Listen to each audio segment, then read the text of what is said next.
Dobar dan jutro. Komercijalno muzički radio Antena radio. A jutrom emisija Dobar dan jutro u 9 sati i 17 minuta ovdje u studiju Antena radija.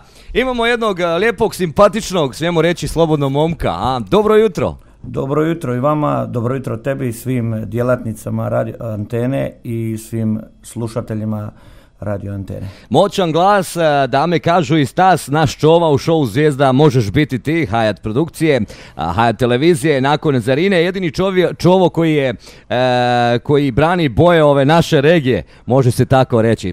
Ponavljam još jedan put, sa nama je Tomislav Filipović. Tomislav je dobrodošao u studiju Antene. Dobro jutro ili dobar dan, eto. Evo, uz jutarnju kaficu lagano našim slušalcima koji sigurno dobro te poznaju. Kako se nosiš sa svim ovim što kruži ovih dana, to jest gdje god da te vide mlade dame ili omladina traže autograme, odjednom pa Zvijezda? Pa šta ja znam, u početku je malo to bilo, čak me je bilo malo sram, mislim ko sam ja sad, nisam ja neki Bon Jovi sada, će mene neko pita autogram, onda se s vremenom pomalo čovjek navikava na to, nije sad to još uvijek ništa pretjerano, ali dnevno sigurno recimo, šta ja znam, Zenica pa Visoko pa Sarajevo, ne znam, negdje kad se iskrcam iz autobusa, zaustavite sigurno 50-100 ljudi, najizraženije je to recimo na dan takmičenja tamo u Mogošću, stvarno ima, eto, trudim se da svakome učinim da se fotografiram sa njim ili da mu dam potpis, nije to nikakav problem, to je sitnica. A otkud ti u Zvijezda možeš biti? Pa eto, moja supruga je tu iz Usora, ja sam inače iz Dalmacije, iz Trogira, to je 20 km, kako ja volim reći, od Hajdukovog stadiona. Moja kuma koja je djelatnica jednog drugog radija je mene prijavila, ja nisam stvarno imao pojma, nije mi se bio cilj prijaviti, pošto su mi većinom govorili to je narodnjački show, pošto ja ne pevam narodnjake, tako da mi nije padalo na pamet, međutim jedan dan nazvao me Hayat, kaže vi ste prijavljeni za audiciju u Tuzli, ja mislim da je bilo u Tuzli, jer ja sam bio prijavljen na audiciju u Tuzli, a otišao sam u Sarajevo, jer sam čitao negdje da je bilo jako malo prijavljenih u Tuzli prošle godine, pa sam otišao tamo gdje je veća konkurencija, dakle otišao sam u Sarajevo, prijavio se i eto dalje je išlo korak po korak, eto, ajmo reći. Znači, na taj način nisi ni znao da su te prijavili? Nisam iznenada sam dobio poziv i onda ajde kad ste me već prijavili pa idem, šta imam izgubiti. A jesi li dotad negdje pjevao? Jesam, pjevam, pa mogu reći praktički od svoje, ajmo reći, službeno 15. 16. godine, tu smo već imali svoj bend, imao sam čast eto da budemo na Trogirskom stadionu, recimo predgrupa Prljavom kazalištu. Opa. Imali smo neke svirke recimo gdje smo isto tako upadali na gaže Doris Dragović, Tuti Frutija bivšeg ili tako. Međutim, znaš kako je to mladenački, postojao veliki potencijal, raspadne se to, ili se bubnjar zaljubi, ili se basisti ne da, ili neko jednostavno neću se više baviti muzikom. Puno puta naletiš na neke ljude koji bi te trebali malo pogurat, ne poguraju te, pa ti padne i moral i sve, pa odustaneš. No uvijek, eto, sad u zadnje vrijeme većinom sviram sam, iako imam sad dosta ponuda od ovih bendova i ovo, čekam sve skupa da završi show pa da vidim šta i kako treba, kaže se strpljen spašen. Naravno, moramo reći da ste imali i smrtni slučaj u porodici, evo, saučešće od ekipe Antena radija, ali život je takav, mora se dalje nastaviti živjeti, tako da danas naši slušalci će biti uskraćeni. Iako smo razmišljali o tome, naravno da imamo malo svirke. Da, nažalost, ja sam imao 3 problema, već što se tiče ovog šova, stvarno strašno. Prvo mi je poginuo prijatelj za vrijeme šova, nisam mogao prisustvovati ni sahrani, a treba pjevati u isto vrijeme, pa poslije toga mi se ženio brat, poklopio se datum koji nije mogao se promijeniti, pa eto, brat mi se ženi, nisam mogao ići na svadbu, jako bi mi puno značilo, sam mogao, pa na kraju ti umre otac, tako to je strašno što mi se događalo. Međutim, moja posljednja želja mog oca je bila, on je rekao moje supruzi, pošto je znao da sam ja karakterno nagao, da će ja odustat, on je rekao on ne smije odustati šova, mora gura dalje, nije ni meni bilo lako prvi put zapjevat, međutim, navikne se čovjek na sve, guram, je to iza njega, ono što se kaže, idem dalje. Da.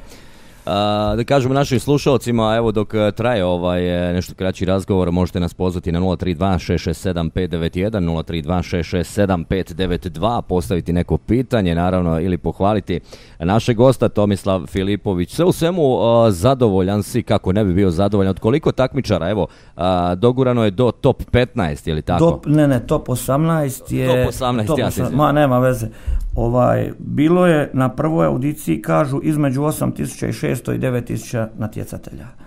Dakle, sad, koliko god da ti možeš imati neki ego da se smatrat možda i najboljim, kad ti uzmeš nešto, kad pogledaš taj papir, rečeš da je ispalo, što ja znam, 8970 kandidata, da si ti ostao među zadnjih 18, onda moraš biti zadovoljan, bez obzira koliko sebe smatraš dobrim, mora čovjek biti zadovoljan. Da. Naši slušalci, evo, slušalci Antena radija, ja se nadam da će uzeti učešće i pomoći našem Tomislavu. Tomislav Filipović, glasajte za njega, poštovani slušalci, dajte mu podršku svojim pozivima na broj telefona 096 230 001. To je broj koji ste nam rekli. 096 230 001. Dajte glas za Tomislava Filipovića koji ne pjeva narodnjake, ali ono što smo mogli čuti i vidjeti, ta pozitiva koju isijava čovjek na bini je prekrasna. Ušao je među top 18. Još jedan put broj 096 230 001. Tomislav, reci mi, je li za ovaj petak među top 18, jer vi sami sebi birate muziku, pjesme? Evo ovako, mi sami, oni nama pošalju na mail iz Hayata da pošaljemo 3 prijedloga. Nabavljamo sami većinom matrice ako oni nemaju i od ta 3 prijedloga mi stavimo koji je prioritet po nama.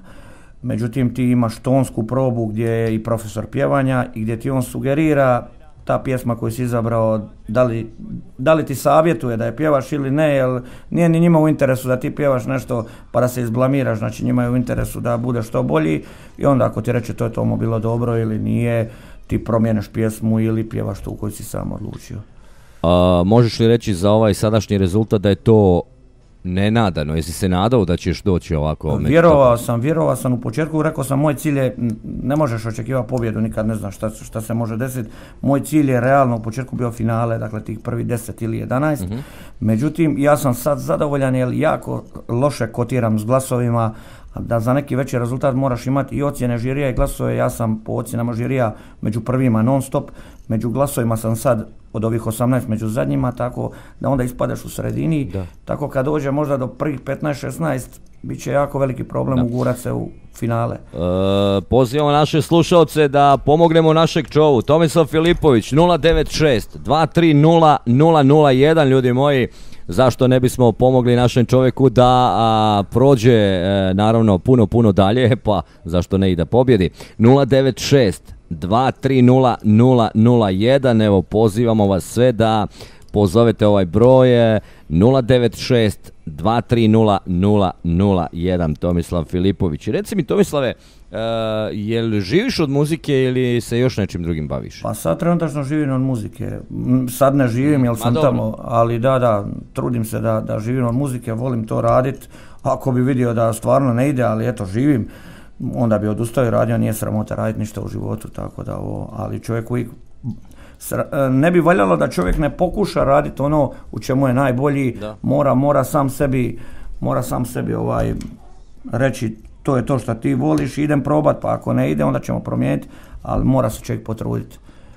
Da kažemo, koji je to pjevač koji možda onako iz sjene ima najveći utjecaj na tebe kada je u pitanju pjevanja? Definitivno, ja sam u životu najviše slušao strani rock'n'roll, počeo sam slušati sa recimo Bijelim dugmetom, Azrom, onda sam prelazio na Deep Purple, Led Zeppelin, ali mislim da je Elvis Presley kralj glazbe, definitivno, jednostavno čovjek sve što je dotakao u tome je bio najbolji. Rezultati njegovi, top ljestvice govore za to, jednostavno čovjek je bio vrhunski.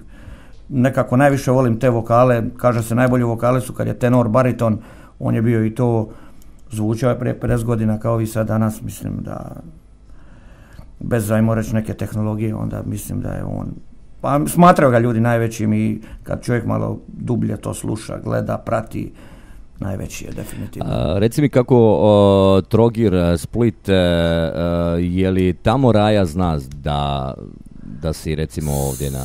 Slabo. Nisam ja baš to puno ni reklamiran, ne volim se nešto eksponirati, to slabo. Znam, mislim, uži krug prijatelja i to, međutim, ljudima je tamo i dosta skuplje kad se glasaju, nemaju ljudi ni novaca, nije baš ni jeftino to glasanje. Odavde je dosta, 47 pfeninga nije ni nešto.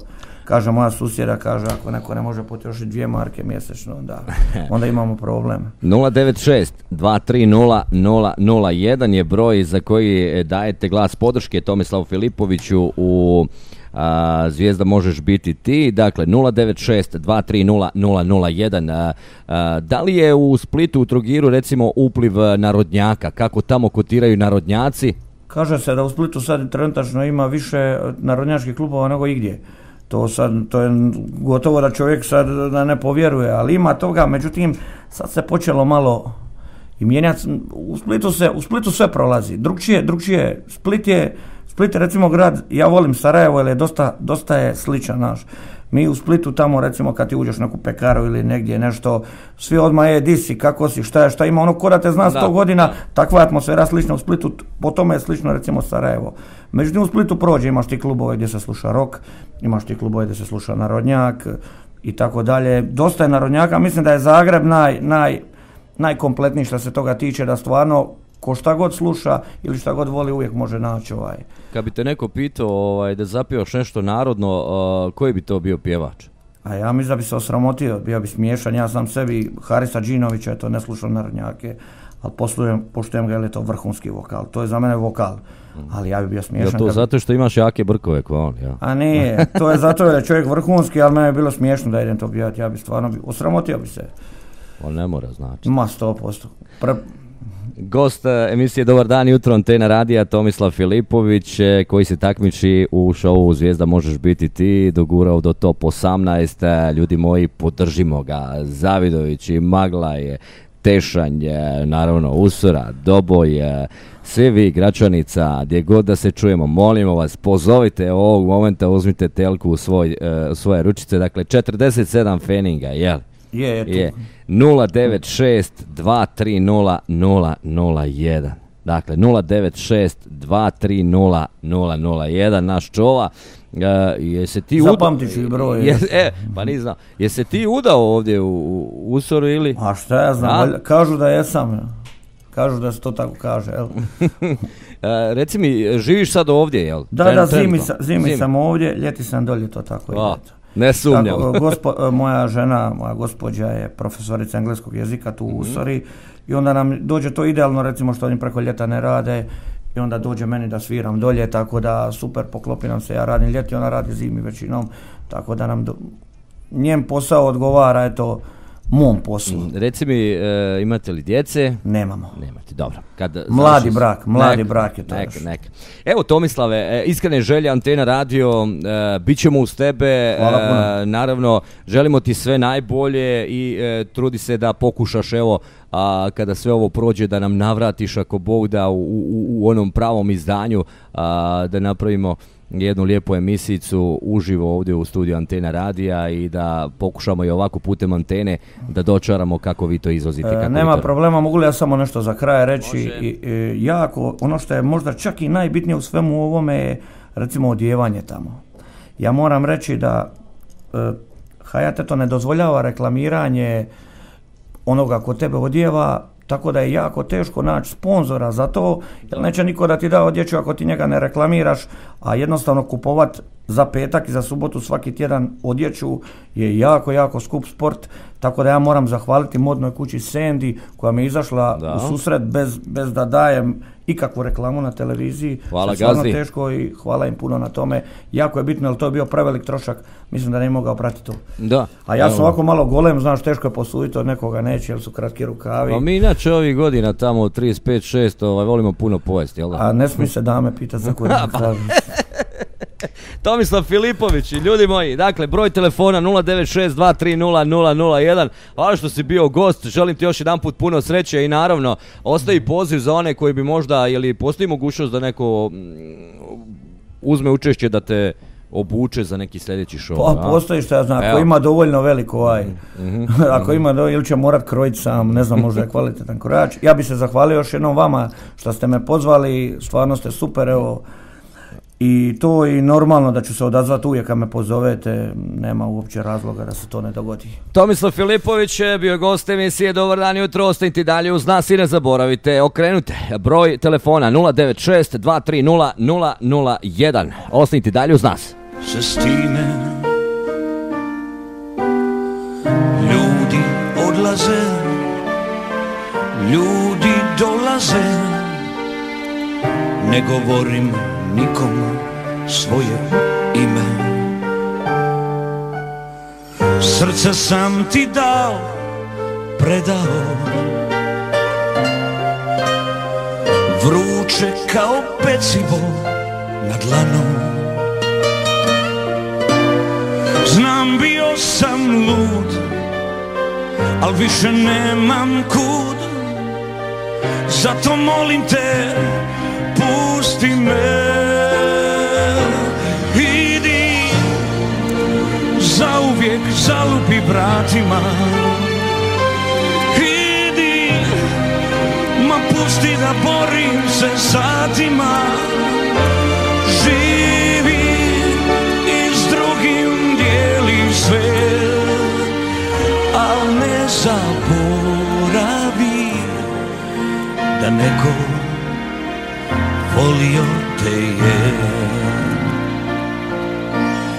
Znam bio sam lud, al više nemam kud, zato molim te, pusti me. Idi, ma zauvijek zalupi vratima. Idi, ma pusti da borim se satima. Živi i s drugim dijeli sve, al ne zaboravi